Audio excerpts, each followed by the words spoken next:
Ya Allah, kalau engkau berikan aku waktu, maka aku akan bersedekah dengan hartaku, dan aku akan menjadi hamba-Mu yang soleh. Ketika ia hidup diminta oleh Allah untuk sedekah, tapi ia tidak gunakan.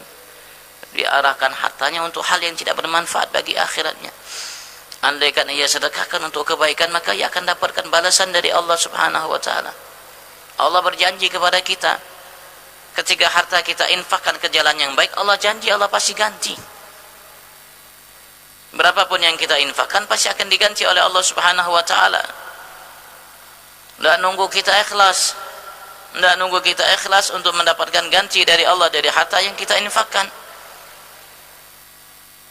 Karena siapa di antara kita yang mampu ikhlas dalam beramal, menginfakkan harta kita, apalagi harta. Tapi kalau kita ingin mendapatkan pahala dari Allah, balasannya ikhlas, karena Allah kita lakukan. Ketika kita keluarkan harta kita, kita tidak lagi ingat. Habis keluar dari tangan kita, sudah tidak lagi ingat harta itu kita keluarkan. Ketika harta itu sudah tidak lagi kita ingatkan, setelah keluar lepas dari tangan kita, berarti kemungkinan besar itu diterima oleh Allah Subhanahu wa taala yang kita keluarkan dari harta kita. Tapi kalau masih kita ingat, masih kita ingat, berarti harta itu belum diterima oleh Allah Subhanahu wa taala yang kita keluarkan. Tapi Allah Subhanahu wa taala berjanji untuk mengganti harta yang kita keluarkan, infakkan ke jalan yang baik, tidak nunggu kita ikhlas. Allah menyatakan, "Wa ma tunfiqu min syai'in fahuwa yukhlifu." Apa yang kalian infakkan dari harta kalian, sebanyak atau sedikit, maka ya Allah akan menggantinya. Allah akan ganti. Allah tidak mengatakan, "Wa ma tunfiqu min syai'in ma'al ikhlas fahuwa yukhlifu."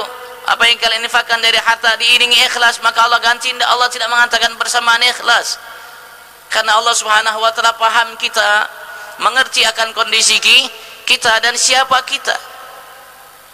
Hanya hamba-hamba Allah yang segelintir yang mampu berbuat ikhlas karena Allah Subhanahu wa taala. Tapi ini perintah Allah, arahkan kepada semua. Maka Allah berjanji kepada semua yang kita infakkan, keluarkan ke jalan Allah kebaikan, maka pasti akan diganti oleh Allah Subhanahu wa taala. Kalau kita ikhlas, kita akan dapatkan pahala. Kalau tidak ikhlas, saya dapat ganti dari Allah Subhanahu wa taala.